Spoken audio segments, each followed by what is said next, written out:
Okay, welcome everyone, and thank you all for joining the next instalment of Worth's Book Club series from Worth Live. We're celebrating the publication of global equity investor Vikram Mansharamani's new book, Think for Yourself, Restoring Common Sense in an Age of Experts in Artificial Intelligence.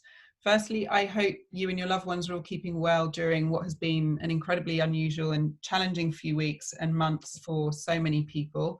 I'm Juliet Scott-Croxford. I'm the CEO at Worth Media, and I'm delighted to be joined by the author of Think for Yourself, Vikram Mansharamani, who was named one of our Worth 2017 Power 100 list, along with our moderator for today, David Kirkpatrick, founder and editor-in-chief of our sister brand, Techonomy. Hi, David and Vikram.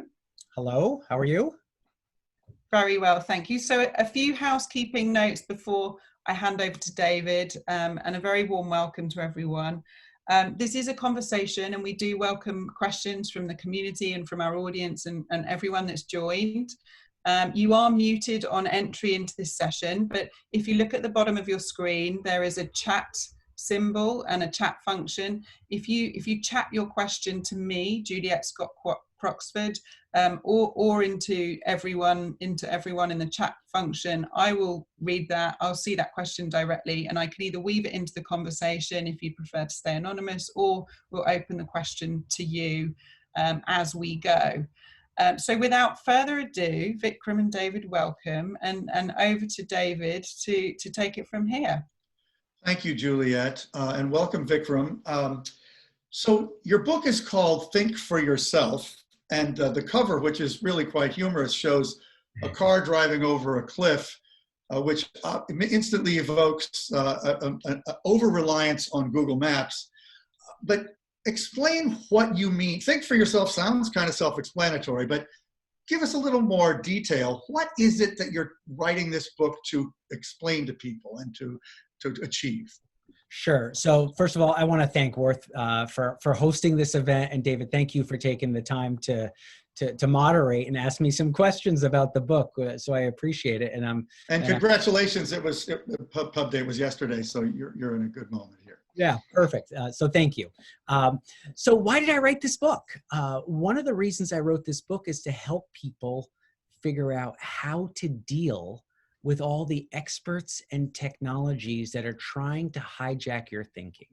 So what's happened is, as we've drowned in data and information, we found ourselves constantly in this low-grade anxiety of thinking there's a perfect choice, that the data and options that we have has an optimal selection.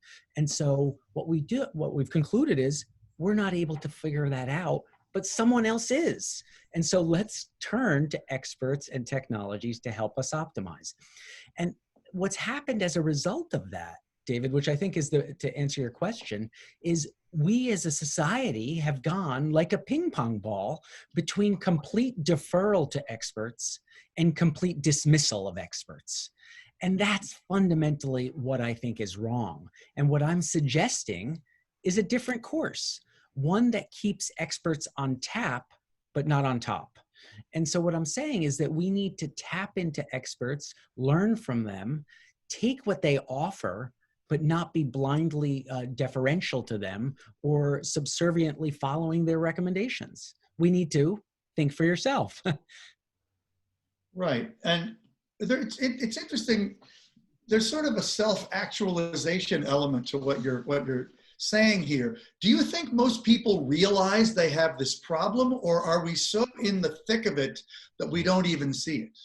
Yeah, well, look, one of the real lessons I found in doing this research and pulling together these stories, David, is this really is a story of mindfulness. And I think that's what you're hinting at here, which is some people say, well, hold on a second. If I'm thinking for myself, am I aware enough to know that I'm tapping into experts? Or when I am blindly relying on someone, shouldn't I listen to the surgeon who's conducting surgery on me for a complicated thing? Don't I want an expert? Shouldn't I blindly rely on their thinking? And my point is, yes, at certain points in time, you do want to rely on experts, but you want to do so mindfully. You want to be aware of the fact that you're doing this. And so the reliance is not a problem. The mindless reliance is. So yeah, I think what I am hinting at is that mindfulness on this very issue is critical. Actually, that's a big part of the story. Do you see a pattern in society that has emerged that's harmful because of this over-reliance that you're sort of hoping to or advocate against? Yeah, I think so, David. I think what we found is there are areas of society, predominantly those that are characterized by true experts, guilds, these real professionals that have the fancy certificates on their room. They wear the fancy, white coats or what have you. That at some point, I believe we've gotten to a point where deference is the expectation. And that's the problem, is somehow, to use a movie analogy or a film analogy, somehow the supporting actors are taking control of the scene, and we, the main actors in our movies, are playing supporting roles. Like that doesn't feel right? I mean, sort of, we need to reclaim that autonomy to be the main actor and tap into them when we need to. So I think there's a power dynamic. The way I've heard it from some people is, my interaction with experts, I feel like I'm being intellectually bullied by some of them. I don't feel at liberty to ask questions. And that's really something I hope I'm able to do, which is empower people to say, look, it's fine to have a doctor come up with some obscure recommendation, and maybe you do follow it. But it's in your power to ask questions and to seek out an explanation that makes sense to you. And the big reason for that, David, I think, is that most of the experts we rely on live in silos. And when they live in these narrow silos, it is structurally impossible for them to understand the proverbial big picture or our specific context and how it affects what they may recommend. They can't see it. This is not a story of malicious or some malintent. This is structural, and they just can't see the bigger context. Do you think this applies in terms of how we consume media as well? And there's sort of, you're either an MSNBC person or a Fox News person. Yeah. Is that a part? In other words, is there a societal sort of worldview aspect to this that you hope we could really sort of begin to address? Yeah, well, one of the things I do talk about, dude, is the fact that experts effectively frame our version of reality, right? We're letting them frame what we see. They're channeling our focus. And focus, I argue, is a two-edged sword, right? Focus can be really good and helpful because it helps us pay attention to what's important. But the other side of focus is broad ignoring. So if we say narrow focus is one side of a coin, the other side of focus is broad ignoring. And there may be value in that ignoring in the areas we ignore. And so, one thing I do suggest is that we become more aware of the frames that are set on what we consume in media and elsewhere. And yes, I mean, what happens is people tend, and there's good, I believe there's reasonable psychology research that says the evidence is pretty strong that people seek confirmatory data on their own views. So you enter these echo chambers. If you believe in the logic of something that Fox News suggests, then you are likely to listen to Fox News. If you don't, then you may not. One of the things I think that's really important when you learn how to, or relearn even, how to think for ourselves, that's important to do, is to seek out multiple perspectives. It's not okay to just listen to Fox News. By the way, I don't think it's okay to just listen to CNN. I think it's really critical that we appreciate, I'm not saying you have to agree with, appreciate and empathize with views that are different than ours. And I do think some of the polarization that we've had in our society may be attributed to people not taking the time to hear the other perspectives. Yeah, well, that's almost a spiritual point of view in a sense, how you view the other. But, okay, you yourself are a very multifaceted person, hard to pigeonhole, with many, many interests. You've taught business, social psychology, social sciences, etc. What is it that led you, in all of your range of interests, to write this book? Yeah, so that's a really interesting question. And there's a fun little story here. So my first book was about financial bubbles.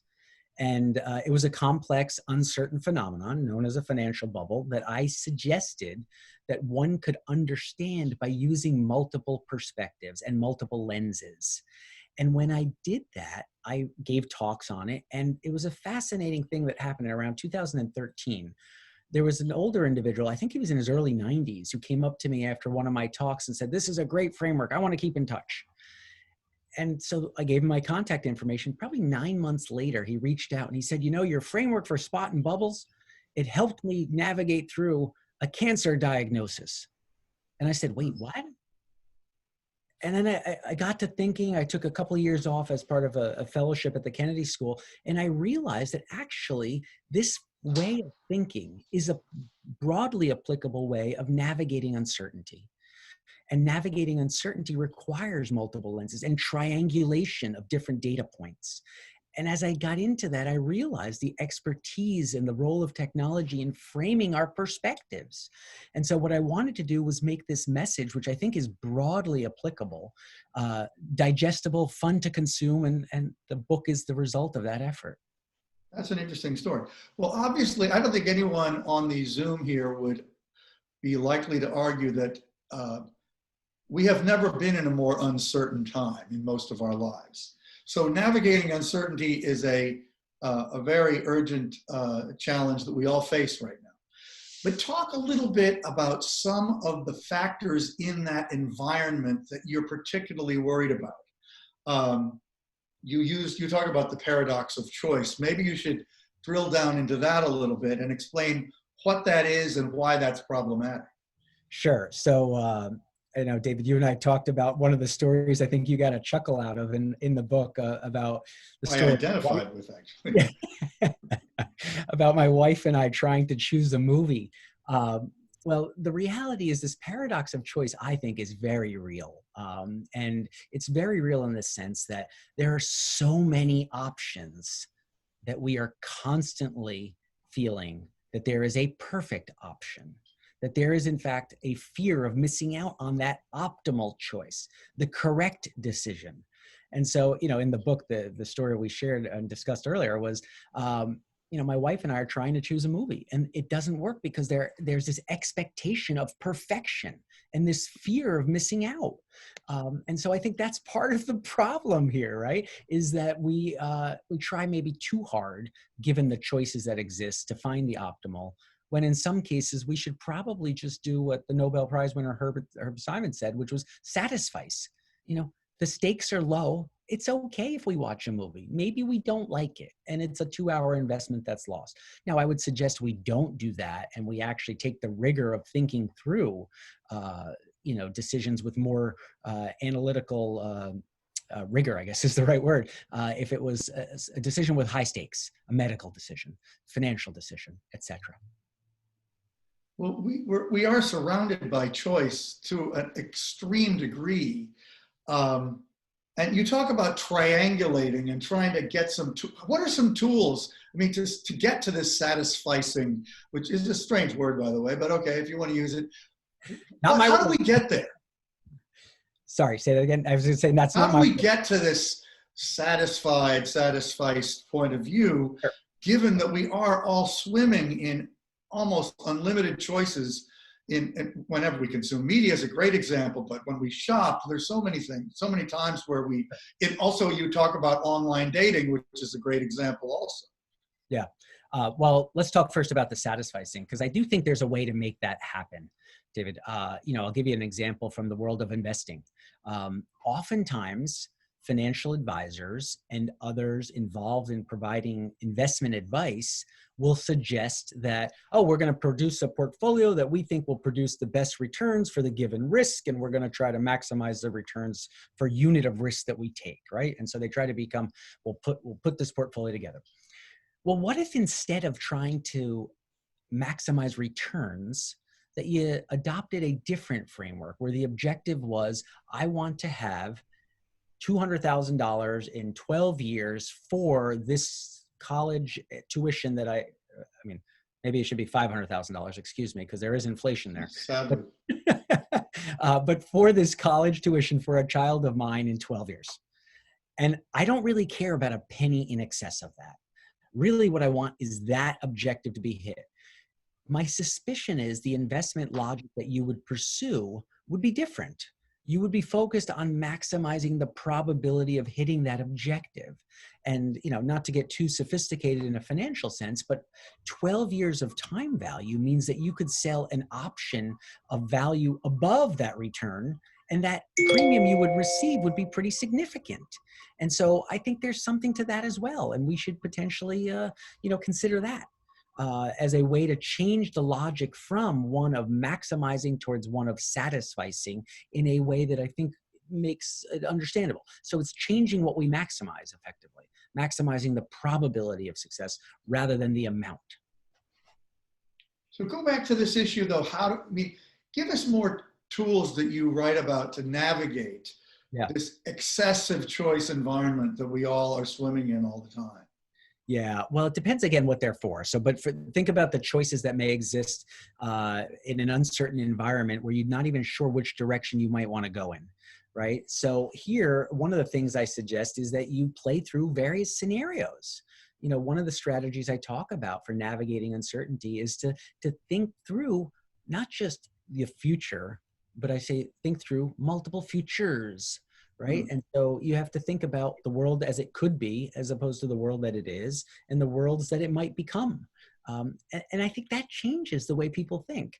And in some of my corporate advisory work, I have found that doing something known as a pre-mortem analysis can be really helpful.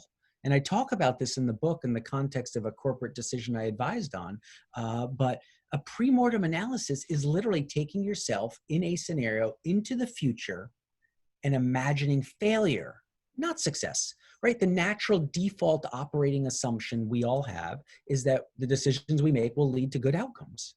But I'm suggesting that in the future, we think of failure and we look back from that perspective, future look, and say, here's how we failed. And my suspicion is, and evidence suggests it to be true, that the mere act of looking at those sources of hypothetical failure will prevent you from stumbling in those very potholes. So, I think that's one way. And if you did that for various scenarios, that's a way to navigate through various decisions. And the decisions can be as mundane as, well, should my son or daughter go to college this fall if it's going to be held remotely? I don't know. Well, let's play it through. Let's say it stays remote permanently. Did you want to waste a year? Or let's say it actually was a gap year that was used really productively and they learned something really influential and figured out something about their interests and it changed their lives in a positive, proactive way. It's hard to know, but we can model through a couple of scenarios. Yeah, that's a classic example right now. You talk, even the book explicitly is addressing this issue of an over-reliance on experts. Yeah. And you talk about why we have come into a world of excessive expertise. And you mentioned the siloization before, but talk about that a little more in detail. Yeah. Well, I think there's I don't know if it's a saying, but what's the right way to eat an elephant? And the answer is piece by piece, right?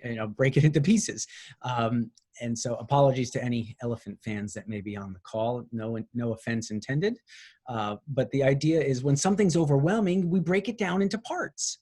And we try to understand the parts. And so we develop expertise in the parts. And various people see various parts. And again, if we go back to that elephant analogy, there's a parable of 6 blind men, each grabbing a piece of the elephant. And one has got the leg and thinks it's a tree trunk.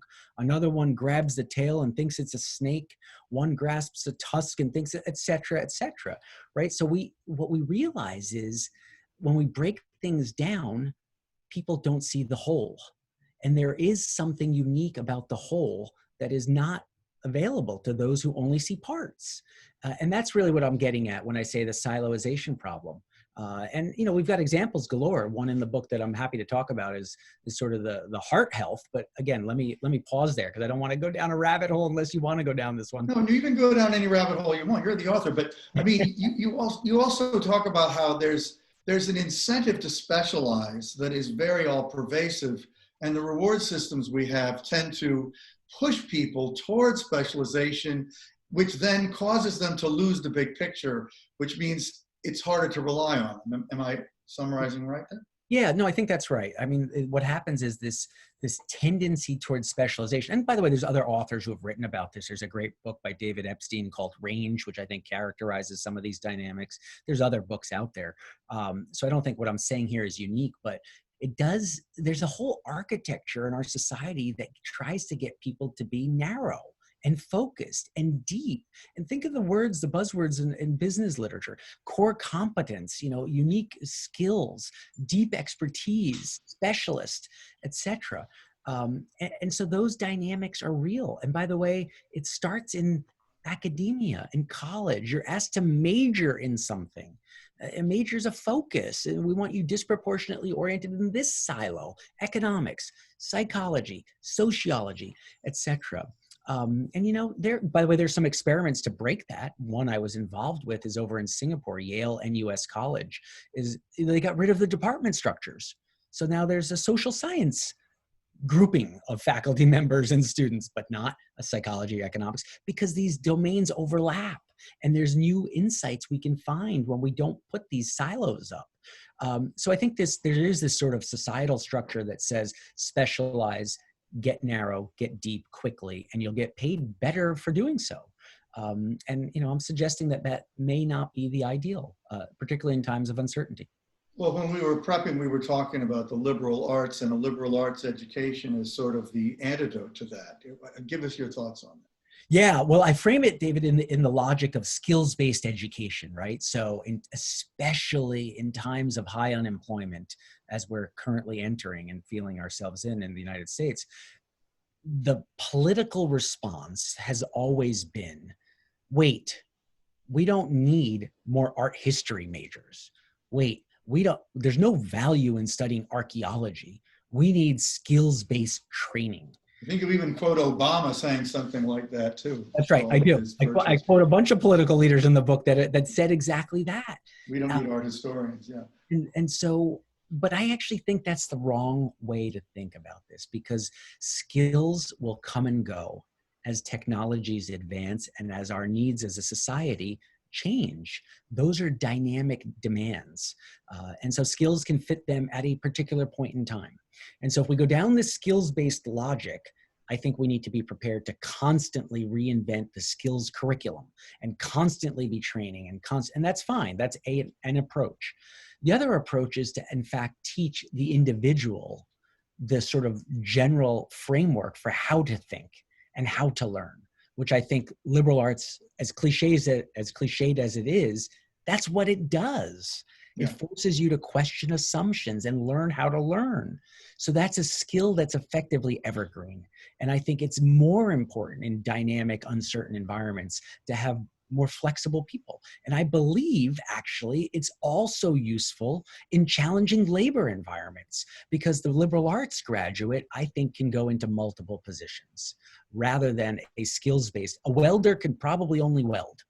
Maybe they can do other things, but they're probably not going to go become a librarian. Maybe, I mean, you probably don't need a librarian these days, but nonetheless, they're probably not going to go into a domain that's very far from their specialization or their skills. Whereas I think a liberal arts grad can probably see a broader set, and therefore it's a more flexible labor force. So a broader education actually, I think, is actually better. It provides more resilience on a national level for labor mobility. Another piece of that is, in an AI age, the people that are going to function best with machines are going to be the biggest picture thinkers who can see context in a way that a computer never could. So that's another argument on that side.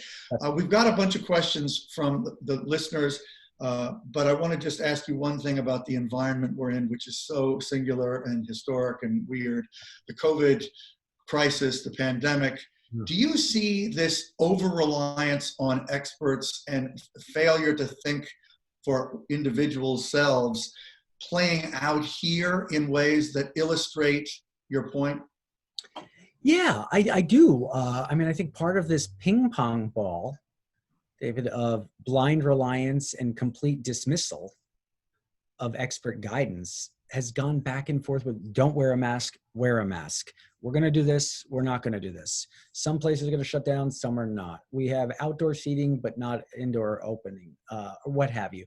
And you know, I think there's a great picture. I wish I could find it and show it to you. I saw a picture of someone walking on a deserted beach up in, I think it's probably southern Maine, and they had a mask on, and there wasn't a human being anywhere near. Well, so they were actually listening to the expert advice, which is wear a mask.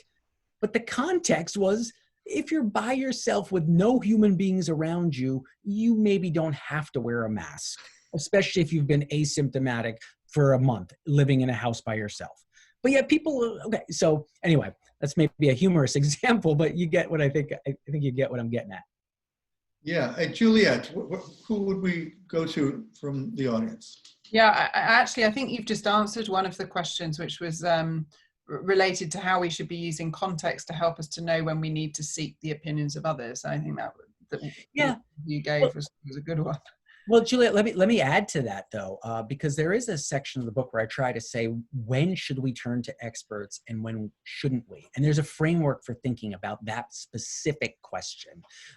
It's based on a Welsh word. It's called the Cynefin framework, but it really describes the environments, and there's 4 different environments it describes, and I think it's useful to just quickly describe them here. Number 1 is a simple environment. And a simple environment is where cause and effect are constant and known. And that's an example like, you know, calculating your interest payments on your mortgage. A software program can do that, right? Because it's math times, you know, average balance times interest rate, and sort of you do it that way. So those are highly automated already, simple environmental tasks or problems. Then you go to the domain of complicated problems. And this is where there are cause and effects that are clear. They're just multiple happening at the same time, and they're buried. So Julia, you go and your car is not working. And so you take it to a mechanic, and your mechanic is expert in your car, and he can disentangle all those causes and effects, and he can fix it. A complicated environment is one where expertise shines, and it's one where you normally want to turn to experts. Then you go to a domain known as complex, and complex is where causes and effects are not relatable. It's more emergent. There's a lot of interacting parts, and it's impossible to disentangle them. Here's where experts get it wrong. And actually, I think what you need to do in this domain is triangulate through multiple experts, because it's a system level analysis that's needed. And you have to connect the dots across multiple domains where each expert's unique sort of perspective is not going to have the answer. And you need to connect a bunch.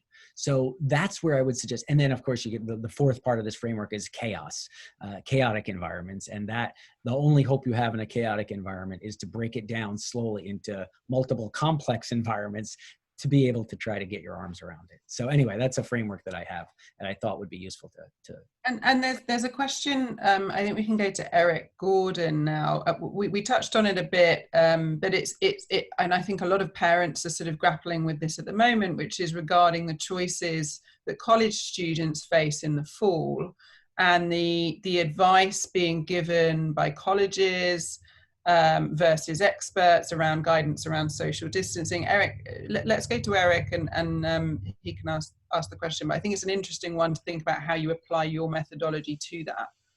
Sure. Okay. Hi, Vikram. Hey, Eric. You've heard me ask it before, but the exact wording of my question was in trying to get in the framework of the paradox of choices idea. How much of the forthcoming guidance being given by colleges about social distancing is a fantasy? And there was a recent article in the New York Times about exactly that it is a fantasy. And it seems to me to be this sort of romanticized idea of this is how college is going to work. I mean, and it's sort of like, give me a break if you think you're going to keep a bunch of 18 to 22-year-olds social distancing. So how much of this is influenced by the so-called experts, and how much of it is really a CYA on the part of the colleges? And how much, the financial situations that the colleges are in, they have to open up or else. So I know it's a big question, but yeah. Sure. No, it's a great question, Eric. Thank you for asking it. So what I can say is I can share some of the data I have from my experience as a faculty member at Harvard. And what I can tell you is I don't believe true social distancing on a residential college campus is possible. I mean, if you think about just simple capacity and the numbers that would come with such an analysis, you would quickly conclude that a residential college experience is not something that could be easily adapted to social distancing. For instance, I actually had the president of Harvard University come to my last class via Zoom this semester, and he gave an example. He said, okay, Vikram, your class has 35 students. If we want to have it socially distanced, we need a classroom size that can handle 4x. So we can put 3 empty seats between each student to effectively distance them in the classroom, which means that we need to go very quickly up to a classroom size of 140 to 150 to leave some room. And there aren't many of those. Now imagine when you go up to the larger classes where there's 100 students. I mean, are you going to find lecture halls up 500 in size? What about the dining halls? You have so many students that can get accommodated and eat in the cafeterias and dining halls, but now you got to distance them? That becomes difficult. Are you going to pace them at what time of day they're allowed to go? It becomes really difficult to sort of manage this process, which is why I'm increasingly concluding that more colleges than not will stay some component, if not entirely virtual. Now, you're right. The financial implications of that are enormous. There are a large number of colleges that simply won't make it in this world, I think, because it's hard to justify a $40,000, $50,000 outlay on the part of parents or even loans on the part of students to sit at a computer by yourself and learn when there's enormous content available for learning by yourself on your own automatically already for free. So what we're looking for is some blended interaction where, real-time interactive teaching is possible, but I'm not optimistic, unfortunately, Eric. I wish I could give you something that made you feel better here. Now, with that said, possible solutions that are, could change my view really quickly. If we got rapid, accurate, inexpensive testing, that could help, because then you could imagine an environment where students get tested before, all right, we're going to test them every morning or whatever, before they go to a classroom, a little saliva test, and bam, once they get cleared, they're good to go for that day. And you did something like that. Or obviously, if we had a vaccine, that would open up the dynamic entirely. The last tidbit I would suggest is really problematic for some of the larger universities, Eric, is their international student body. These international students require some advanced planning. And we know that, for instance, some of the consulates overseas are not open for interaction because of these lockdowns. As a result, international students won't get visas in time because it takes generally a month or two to process those. So they may be arriving late. When you factor in the seasonality of housing, particularly on those colleges where they have off-campus housing that the university does not control as the predominant form of housing for students, you can quickly see how this doesn't make a lot of sense to push the on-campus experience. So if a college has lots of international students, if a college has lots of small classes and not very many big classrooms, virtual seems to be the angle I would imagine as most likely. Vikram, given that so many colleges are essentially forced by their economics to try to open this fall, and that seems to me what I'm seeing from a lot of schools. And they're clearly going to send out to the families and the students all kinds of extremely reassuring sounding documentation about all the things they're going to do to protect you. But is it an example of thinking for yourself to simply factor in that economically they had no choice but to make this decision? Sure. So you really shouldn't be taking them at face value when they're reassuring. Absolutely. I think that's really well said. I mean, the biases that come in recommendations are really important to factor in when you decide to think for yourself. So, Warren Buffett has a wonderful one-liner. He has many wonderful one-liners, but this one I think captures it, which is never ask a barber if you need a haircut. Right? I mean, of course you do, right? So that's one angle that I think is really important to think about. The financial constraints may bias their perspectives. It may nudge them in a particular recommendation. Now, I don't think any of this is malicious. I don't think that they're going to actively seek to put students in harm's way. And I think they'll genuinely, in good faith, try to make environments safe for students. But they do have an ulterior motive as well. And that's a factor in their process of determining whether or not to open, and if so, how to open. Thanks. Juliet, what do we have? Yeah, we have a question from Ali, and then we'll go to Rob. So Ali, over to you. There's a question on being a generalist in the pension sector. Okay.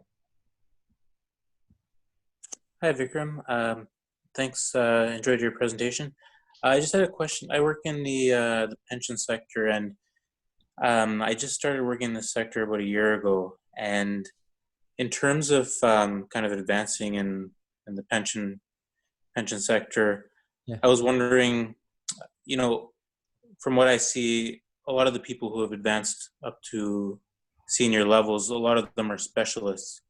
And I just wanted to kind of get your thoughts on being a generalist versus a specialist in the pension sector.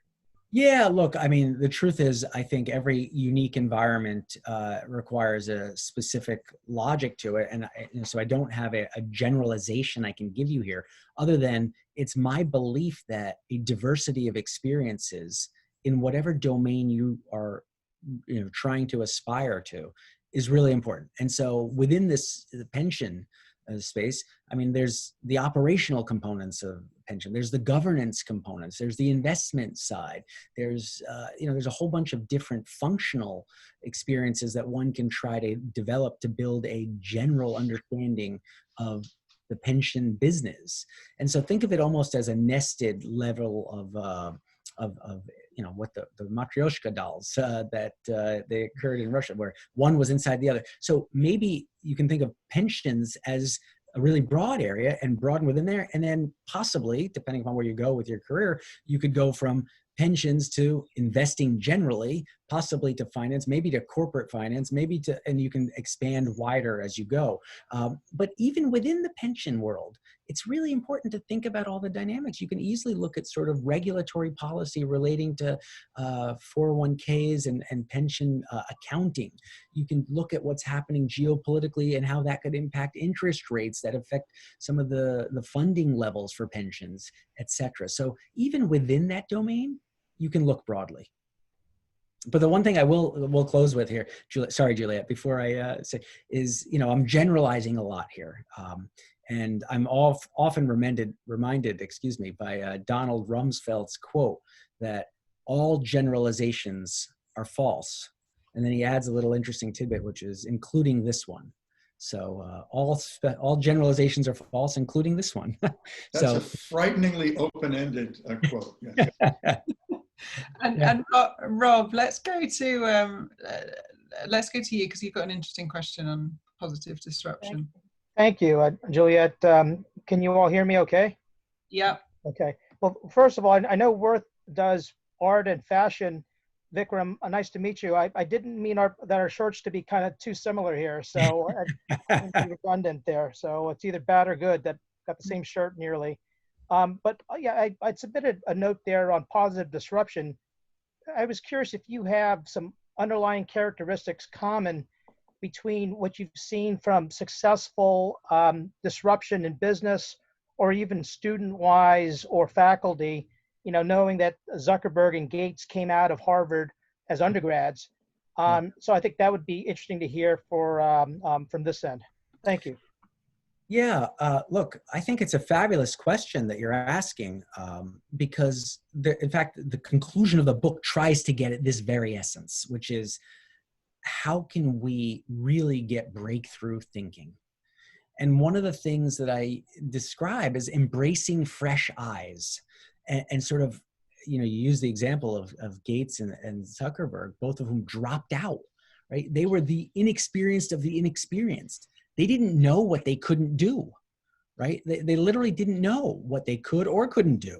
They didn't have any boundaries. And so this sort of almost, I don't want to call it naivete, but this boundless energy, optimism, and belief, not really contained or constrained by experience. So sort of the fresh eyes, embracing ignorance, if you will, is the logic that I do think can be found in some of these really breakthrough, amazing success stories. So there's one I have in the book about Frank Gaudio. Frank is a finance guy. He was an IMF consultant. He helped different governments manage budgets, etc. And he had this side passion of underwater archaeology. And you'd say, wait, what? This is weird. But anyway, he was sort of curious about it. And it was a passion. He was interested in it. He had no archaeology training at all. And he heard about these lost cities that hadn't been seen for 2,000 years. And he mathematically used his finance brain and his mathematical thinking process to lay out a portion of the sea near Alexandria.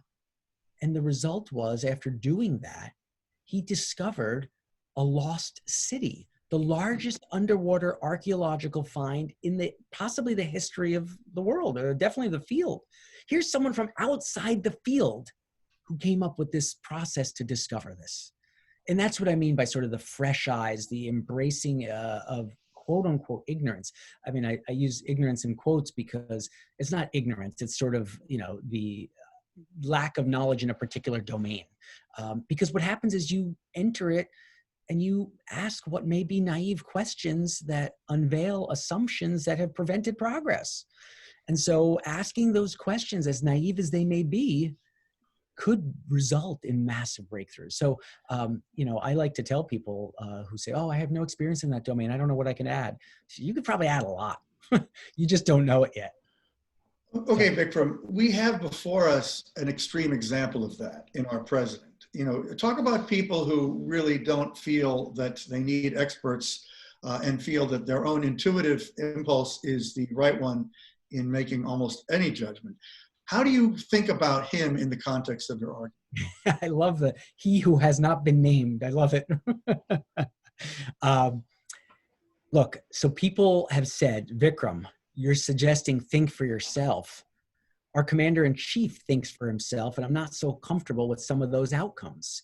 And I think that's mischaracterizing what I'm saying to begin with, right? So my message of think for yourself is keep experts on tap, not on top, as opposed to ping-ponging between complete deferral and complete dismissal of experts. So I think that's what we're seeing is the complete deferral, complete dismissal. And the reasons to ping-pong back and forth between those two extremes happens to be, in this particular case, whether or not the expert agrees with a particular individual's view. And so that's very different than logically thinking for yourself and tapping into experts to help guide you through. The other thing I do recommend in the book is generating disagreement. I think that's really important to really understand complex topics. You mean around yourself? Yes. Yeah, that's not something Trump has as a forte. I think we can. No, I think that's right. But you want to embrace people who have views different than your own, because it's through that disagreement that you really start to understand an issue and the complexities of it. And then you can make the trade-offs necessary to lead and make a decision, having incorporated all sides of the potential issue. Okay, Juliet, I'm going to go ahead and read this question. Somebody asked about how social media exacerbates the fear of missing out, and if the COVID lockdowns have made this worse. What do you think of that? Yes, I think it does. I think the social media sphere definitely does. And here's how I would describe it. For those of us listening here, think about the last time you proactively posted onto a social media account a negative development in your life. Hey, just got fired today. Or, pick it up. Oh, I had a pitch for a big customer and I blew it. It was a disaster. As opposed to how many times do people post, I just got a promotion. I got a new job. I got a raise. Oh, I nailed this pitch today. It was awesome. I secured this customer. I'm so happy. Let's celebrate, right? So there's already, to begin with, a positive bias because people want to present positive images of themselves. That's number one. Number two is the algorithms used to present news into your feeds are determined based on your past clicking behavior, your geographic location. There's a whole bunch of reasons that they may present stuff to you. And the problem is especially during the lockdown, using social media as a portal into the real world outside of your home presents a very biased view, right? I mean, if more people are posting positively than negatively, and you live in the real world experiencing positives and negatives, well, then you're going to imagine that the world is better than your world, and you get depressed, you have anxiety, etc. Even though that's not really the case. It's just your perception. It goes on, and it can compound, but the algorithms also do, when things start trending. Well, what if it was a bunch of robots that managed to like something or share something so much that made it trend, that pushed it into your feed?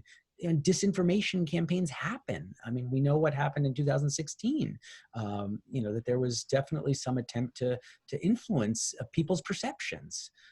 So yes, I think it's distorting people's views. It exacerbates this fear of missing out. And I do think it's been worse during the lockdowns because people have been home consuming more social media. Well, when I was at Fortune magazine, one of our classic questions to end an interview was, what have I forgotten to ask you, or what should I have asked you that I didn't? Is there anything you wanted to tell an audience about your book that we haven't hit on? No, other than, one thing that's really important that I am quite proud of is I've spent a bunch of time trying to make the book accessible. And it's written in a form of stories. So there's a lot of rigorous academic research, but this book is not intended to be an academic book. My hope is that people can take it, read it, share it, laugh while reading it, enjoy it. There's some fun little tidbits of stories, some funny about me and my family, but that's okay, that my family's real. Yeah, I hope it's an enjoyable read for people, and I obviously welcome any and all feedback. And you also had a recommendation for where we should buy it, if you Sure. were telling us privately before. Well, I'm becoming a big supporter of independent bookstores as I learn more and more about Amazon and their market power and the vibrancy or the threat really to the local bookstores. So bookshop.org is a wonderful site that supports local independent bookstores around the country. I'm a big fan of theirs. I actually like to support Barnes & Noble as well because they have stores, and I like stores. I like to go in and browse. I mean, one of the things I say is electronic searching for information actually tunnel visions you directly to where you're looking, whereas browsing, whether it's flipping through a real newspaper or a real magazine or browsing through the shelves of at a bookstore, can actually broaden your thinking a little bit. And I think that act is worth preserving. So Barnes & Noble or bookshop.org. Perfect. That's what I do. I read physical magazines and newspapers, David. Agree. I get so much more out of the physical newspaper. It's incalculable. And I look at the app too, but if I don't read the physical paper, I miss an enormous amount. That's right. That's right. Well, Juliet, back to you. And thank you so much, Vikram. Thank you, David. I appreciate it. Thank you so much. Thank you, Vikram. Thank you, David, for such an insightful and feels like timely and engaging conversation. And Vikram, huge congratulations on the release of your book yesterday. We will be sending out a thank you note, and we'll include those links to that to the independent bookstores so people can purchase the book. And most importantly, thanks to everyone that joined us today and for your great questions. We hope you enjoyed it. Please do share any feedback with us. We'd love to hear your comments. And if you're releasing a book anytime soon and you'd like us to consider you for a future book club event, you can email us at community@worth.com. Tomorrow we have our next Worth Live, next normal series where we'll be focusing on impact investing and philanthropy with Itoy Ragnall, Head of Global Partnerships for the Will and Jada Smith Family Foundation, as well as Liesel Pritzgard from the Blue Haven Initiative, and Marcus Glover, who is founding partner of the private equity firm Glover Capital, where we'll be talking about social impact, impact investing, and philanthropy. You can register for that and everything else at worth.com/events, as well as sign up for our weekly newsletter. In the meantime, stay healthy, stay well, enjoy the rest of your day, and thanks again for listening. And thanks again, David and Vikram, for being part of a great conversation. Okay. Thanks, everyone. Thank you, everybody. Thanks, Vikram. Thank you, Juliet. Thanks.